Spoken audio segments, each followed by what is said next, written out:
안녕하세요. 행복샷입니다.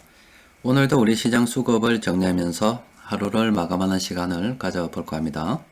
오늘은 평소와 다르게 외국인 투자자들이 어떤 업종, 어떤 종목을 매수하고 있는지, 그리고 우리 시장 전체 업종을 놓고서 각 업종 수급은 어떤지 전반적인 흐름에 대해서 살펴보는 시간을 가져볼까 합니다. 자, 오늘 이렇게 외국인 투자자들의 수급과 또 전체 업종을 살펴보는 것은 최근의 시황을 통해서 말씀드렸듯이 외국인 투자자들의 투자 패턴이 변화했습니다. 예전 같은 경우는 삼성전자와 SK하이닉스를 주로 매수를 했는데 외국인 투자자들이 최근 들어서는 전기전자 업종 이외의 다른 업종들도 많이 매수하고 있단 말이죠.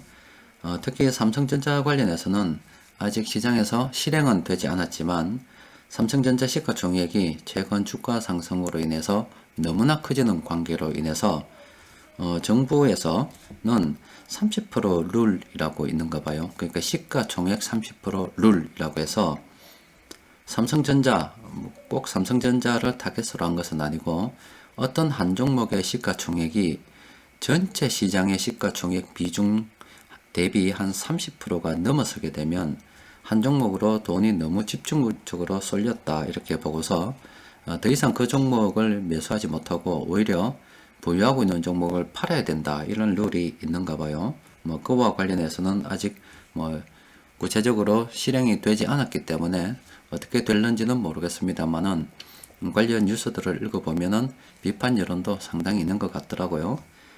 여튼 외국인 투자자들의 투자 패턴이 변화했기 때문에 우리는 돈이 어떤 업종, 어떤 종목으로 흘러 들어가는지 살펴보고 이제 우리의 투자 패턴도 그에 맞춰서 따라서 투자를 진행해야 되지 않겠나 싶어서 이런 시간을 가져보는 겁니다. 자, 일단 오늘 시장 수급을 살펴보면은 지금 오늘도 서비스업, 음식료품, 건설업 이런 업종으로 돈이 들어왔습니다. 물론 전반적인 시장 수급은 좋지 않았습니다만은 그 내용을 보고서 살펴보게 되면 전기전자 업종 이외의 다른 업종으로 이렇게 돈이 들어오고 있다 이 말이죠. 시장 수급은 장기적으로 볼 때 나쁘지 않습니다. 좋다고 봐야 됩니다.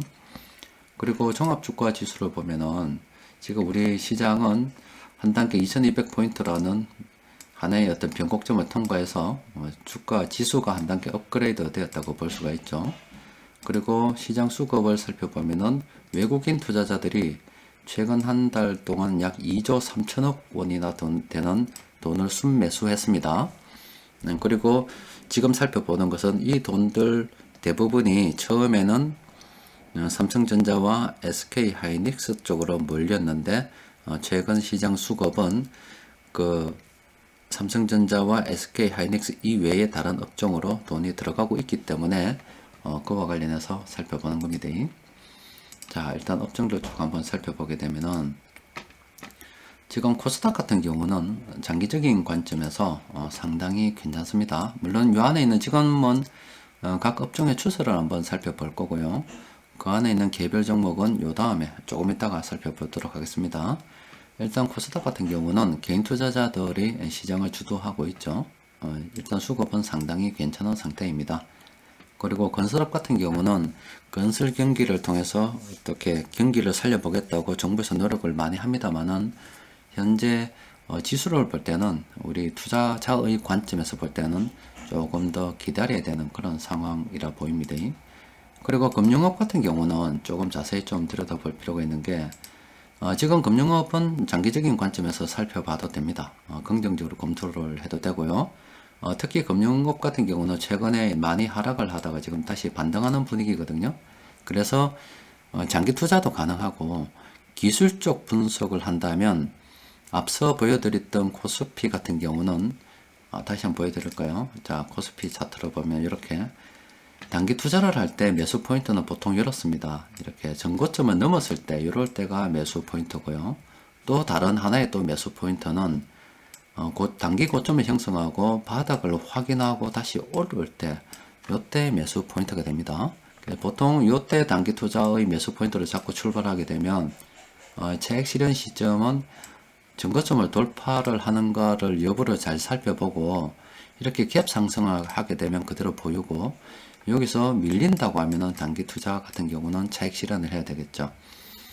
자, 그런데 이번에 금융업종 같은 경우는 지금 그동안 지수가 하락하다가 이렇게 바닥을 확인하고 올라서죠. 사실은 금융업종은 어제 오늘 매수를 해야 되는 매수 포인트라고 볼 수가 있습니다. 그리고 매도를 한다면 420포인트 부근에서 매도를 해야 되겠죠. 요거는 제가 개인 종목, 그 개별 종목을 들여다볼 때 자세하게 말씀을 드릴게요. 일단 금융업종 같은 경우는 단기적 관점도 괜찮고 장기적 관점도 일단 괜찮다 이렇게 볼 수가 있겠습니다. 그리고 기계업종 같은 경우는 조금 더 지켜봐야 됩니다. 대형주는 일단 놔두고요. 업종별로 보면 보험도 조금 더 기다려 봐야 되겠죠. 하지만 앞서 말씀드린 금융업 비슷하게 보험업종도 장기적인 관점에서는 괜찮고, 그리고 단기적 관점에서도 충분히 검토를 해볼 만한 그런 위치에 놓여 있다 이렇게 볼 수가 있겠습니다. 자, 그리고 비금속 광물 같은 경우는 조금 더 기다려 봐야 되겠고요. 서비스 업종은 지금 상당히 괜찮죠. 지금 서비스 같은 경우는 예전에 제가 분석할 때 장기적인 관점에서 접근해 봐야 된다 이야기했는데, 물론 지금도 신규로 접근하기는 좀 어려워요. 그런데 이미 들고 계신 분들께서는 장기적인 관점에서 들고 있어야 됩니다. 그리고 지금에 와서 서비스업 쪽으로 너무 많이 올랐다, 또 서비스업 보유하신 분들이 돈을 많이 벌었다는 그런 소리를 듣고 지금 들어가기는 무리가 있어요. 단기 투자는 지금 절대 안 됩니다. 서비스업은 안 돼요. 섬유의복은 조금 기다려야 되겠고, 일단 소형주는 좀 이따 합시다. 자, 계속해서 다른 업종들 살펴보면은 운송장비 업종 같은 경우는 지금 조금 다시 기다려야 되는 그런 상황에 놓였어요. 참 가기 힘든 그런 업종 같습니다. 일단 조금 기다려야 되겠고, 운수창고 업종 같은 경우는 지금 장기적으로 봐도 되는 그런 상황입니다. 유통업 같은 경우는 상당히 괜찮습니다. 특히 유통업 같은 경우는 재료도 상당히 좋아요. 지금 중국하고 관계가 개선됨에 따라서 특히 유통업에서 우리가 관심 가지고 살펴봐야 되는 것은 면세점 관련해서 관심을 가지고 살펴봐야 됩니다. 특히 면세점 관련 종목들 중에서 신세계나 호텔신라 같은 경우는 이상이 없습니다만은 지금 롯데쇼핑 같은 경우는 지금 면세점 특허 관련해서 약간 문제가 있을 수가 있습니다. 그래서 롯데쇼핑은 일단 잠시 투자하는 것을 보류해두고, 물론 장기적인 관점으로 보면 롯데쇼핑도 괜찮을 것 같습니다만은 아직 법적인 문제가 해결되지 않은 부분에 조금 있어서 남겨두고, 신세계나 아니면 호텔신라 이런 관련해서 면세점 관련해서 괜찮다고 볼 수가 있어요. 긍정적으로 검토해 볼 만합니다. 은행업종은 좀 더 기다려 봐야 되겠고, 음식료 같은 경우도 상당히 괜찮죠.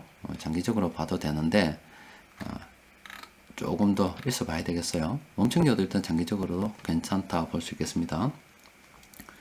그리고 의약품 업종도 장기적으로 검토해 봐도 될 만한 그런 위치에 놓여 가지고 있고요. 지금 전기전자 업종 같은 경우는 차익 실현 관점이죠. 지금 접근하기보다는 이미 보유하고 있는 종목들 매도 관점으로, 그러니까 언제 팔까 그런 고민을 해야 되는 시점이지, 지금 내 종목을 매수해야 되나 그런 시점은 아닙니다. 전기가스업 같은 경우도 장기적으로 접근해도 되고요. 또 그리고 특히 전기가스업도 자세히 보시면 앞서 봤던 금융업과 그리고 보험업과 비슷한 흐름을 보이고 있죠. 지금 이렇게 바닥을 확인하고 올라서는 분위기인데, 이것도 장기적, 단기적 관점에서 접근 가능하다 이렇게 볼 수가 있겠습니다. 자, 종이 목재 같은 경우는 조금 더 기다려야 되겠죠. 그리고 중형주는 됐고, 정권업 같은 경우도 조금 더 기다려야 될 것 같습니다. 그리고 철강금속 업종 같은 경우는 긍정적으로 검토를 해볼 만합니다. 그리고 통신업 같은 경우도 화면을 조금 키워볼 거예요. 통신업 같은 경우도 긍정적으로 검토해 볼 만하죠. 이 역시 앞서 보여드렸던 금융업과 비슷하게 바닥을 확인하고 올라서죠. 사실은 단기 투자를 한다 그런다면 오늘이나 어제 매수했어야 되는 그런 상황이라 볼 수가 있겠습니다. 그리고 화학업종 같은 경우도 장기적 관점에서 괜찮다고 볼 수가 있죠. 그럼 지금까지 말씀드린 것들 일단 정리부터 한번 해드리면은 지금 장기적으로 우리가 관심을 가지고 살펴볼 수 있는 업종들은 코스닥, 금융업, 보험, 서비스업, 운수창고, 유통업, 의약품, 전기가스업, 칠광금속, 통신업, 화학 이런 업종들이 되고, 그리고 단기적 관점에서 검토를 해볼 만한 것은 금융업, 보험, 유통업, 의약품, 전기가스업, 통신업인데, 이 중에서 금융업과 보험, 전기가스업과 통신업 같은 경우는 기술적 반등을 이용해서 충분히 접근해 볼 만한 그런 상황이라고 볼 수가 있겠습니다. 그러면은 종목들 좀 더 심들게 들여다 보도록 합니다. 일단 우리 기본 종목 중에서 쭉 살펴보면은 일단은 전기전자 쪽에서 당연히 삼성전자와 SK하이닉스 쪽은 수급이 상당히 괜찮죠. 일단 이 두 종목을 제하고요.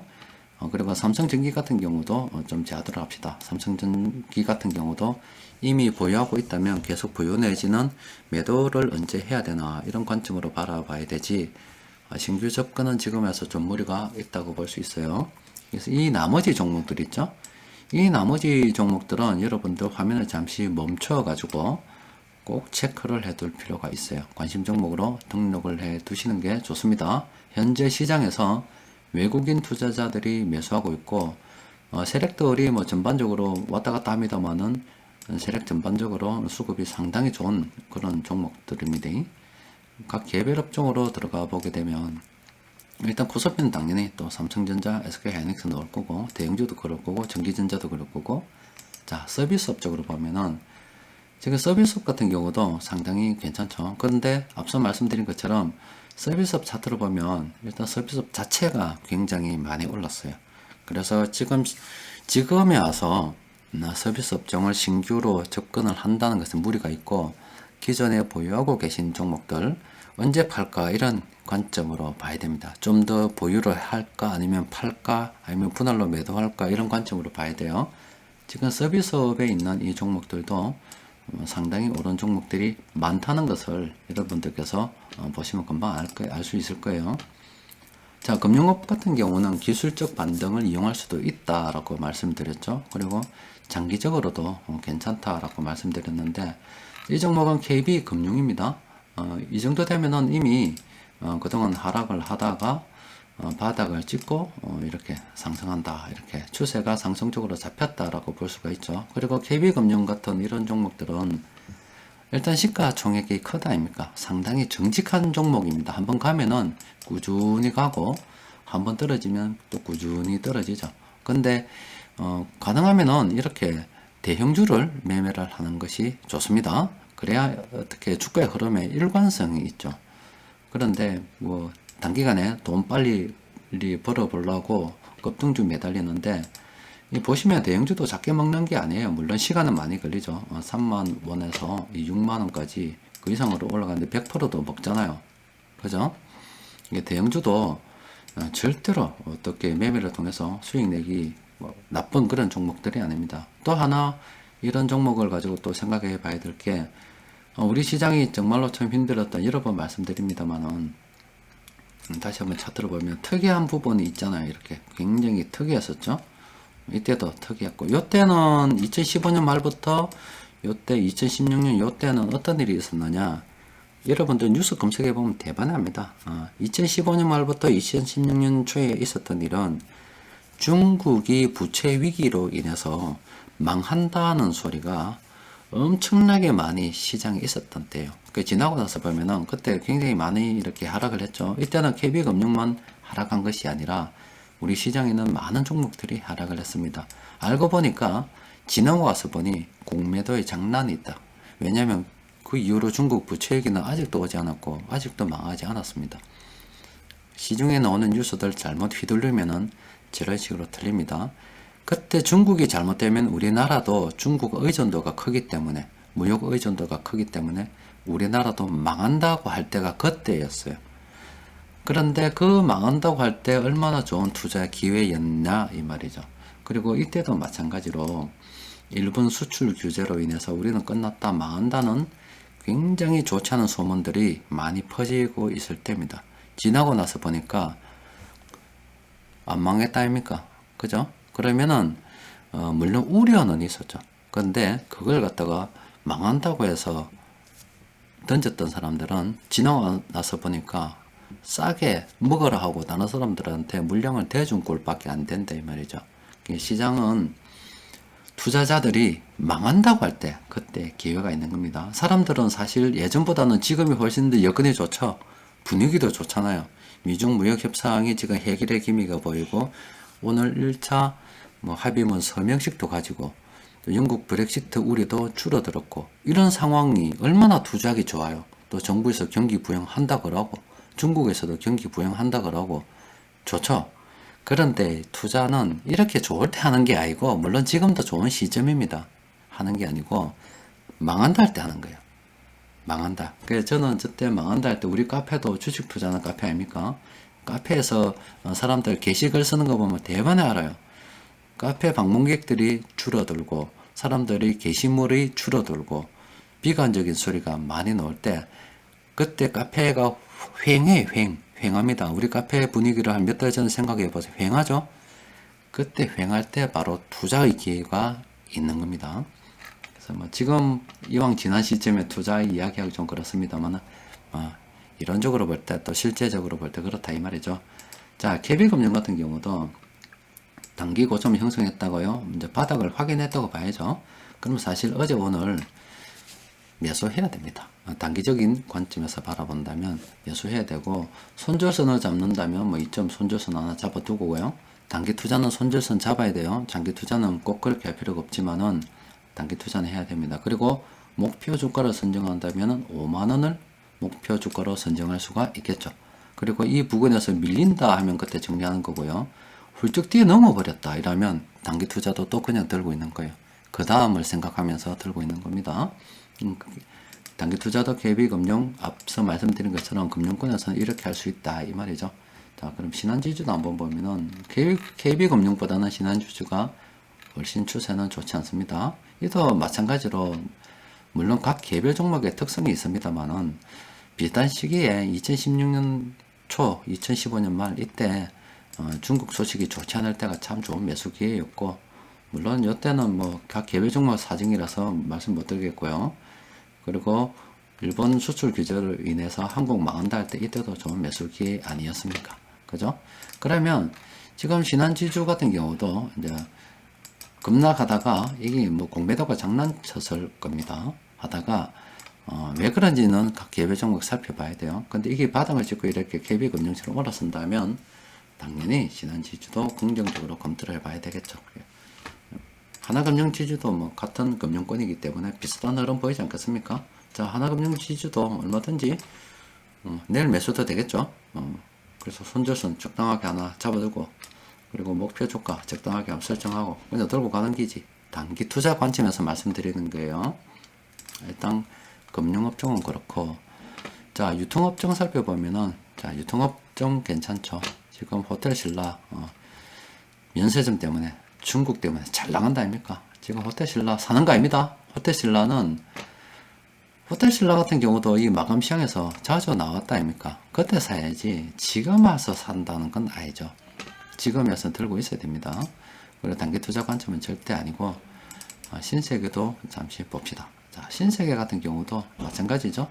마감 시장에서 신세계 몇 번 나왔습니다. 그때 사서 해야지 지금에 와서 사는 건 아니죠.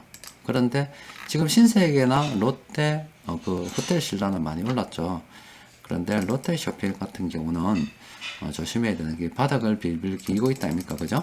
아직은 조금 면세점 관련해서 법적 문제가 있기 때문에 조금 기다려야 돼요.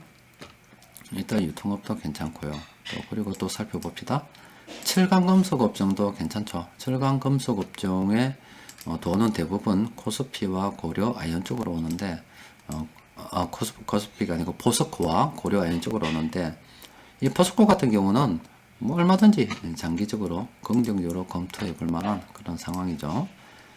그리고 의약품 업종은 뭐 지금 사서 10년 묻어놔도 되는 그런 업종 아닙니까? 상당히 괜찮죠.